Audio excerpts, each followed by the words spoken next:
L'île au trésor.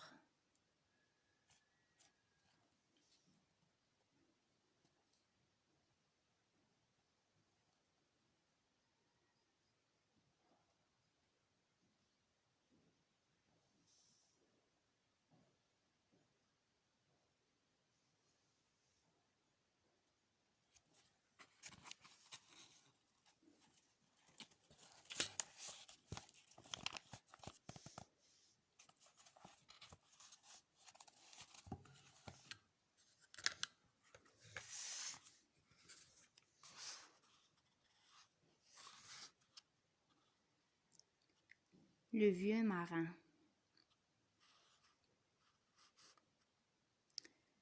Je revois l'hôtel de mon père.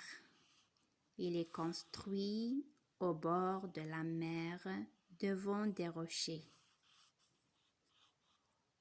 Un soir, je suis assis sur un de ces rochers quand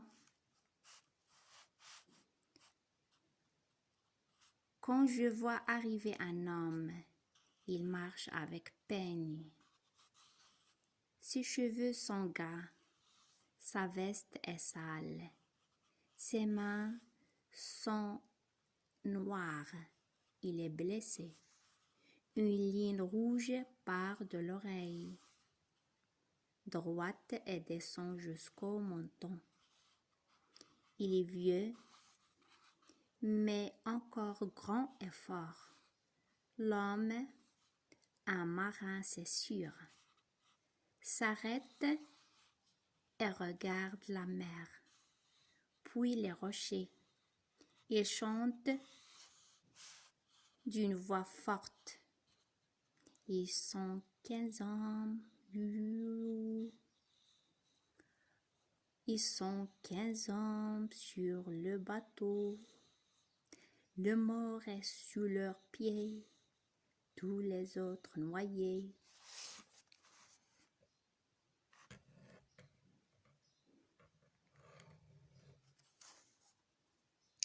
L'homme répète plusieurs fois sa chanson, puis il lève la main et frappe à la porte.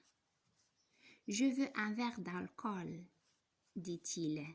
On le lui donne, il boit d'un seul coup, puis il passe sa langue sur ses lèvres, regarde la mer, la maison et dit encore, enfin, la mer si près, c'est commode. Avez-vous beaucoup de clients, camarades? Non, répond mon père, presque personne ne vient. Eh bien, c'est l'hôtel qu'il me faut. À ces mots, il se retourne et crie à un homme qui le suit. Monte mon coffre. Je vais habiter quelque temps ici.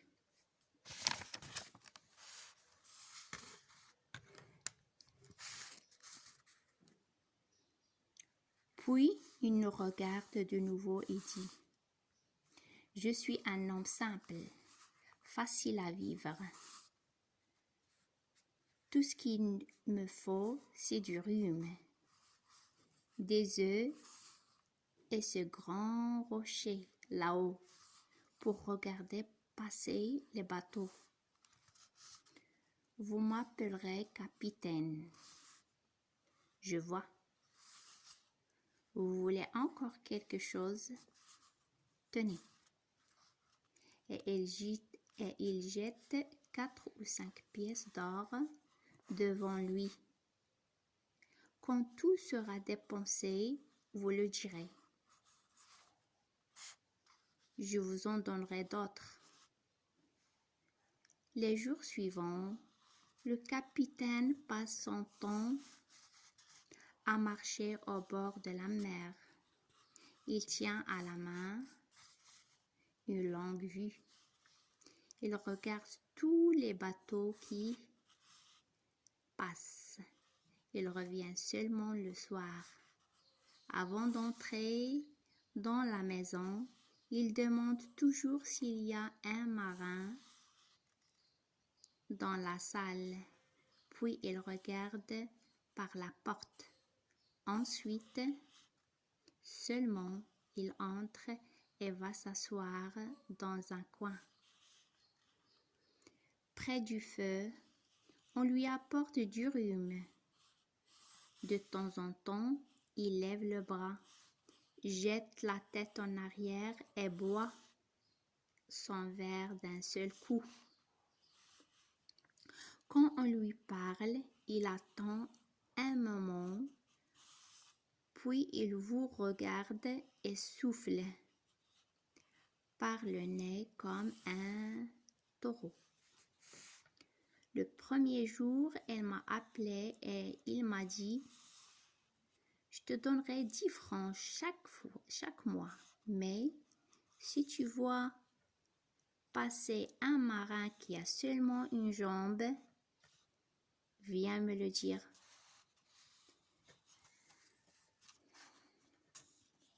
Depuis, je lui donne mon argent tous les mois.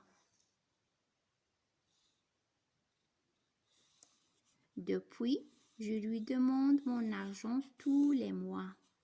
Il souffle du nez d'un air terrible. Il ne répond pas et je m'en vais. Mais toujours il me rappelle et me donne l'argent. Attention à l'homme, répète-t-il.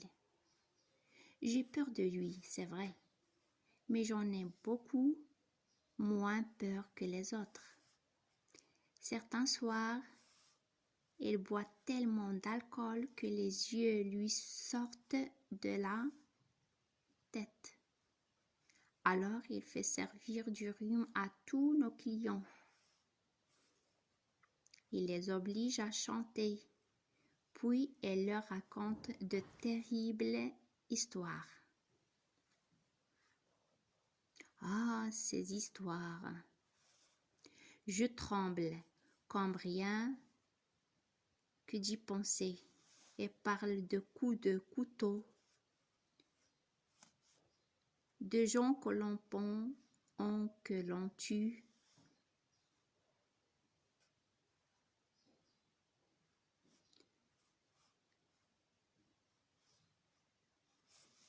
de gens que l'on pend ou que l'on tue. Cela se passe les jours de grand vent, là-bas, très loin, derrière l'Amérique du Sud. Bientôt, il ne paie plus, mais il continue à nous obliger à le servir et à servir à boire à tout le monde. Au bout de quelques semaines, mon père ose enfin lui demander de l'argent.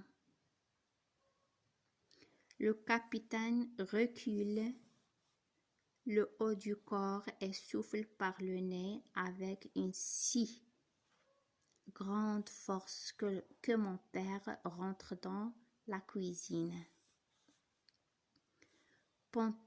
Pendant des mois, l'homme ne change pas une seule fois de vêtements. Il les raccommode lui-même dans sa chambre. Il n'écrit pas et il ne reçoit jamais de lettres. Il ne parle à personne tant qu'il n'a pas bu. Son coffre dans sa chambre, sous son lit, est toujours fermé.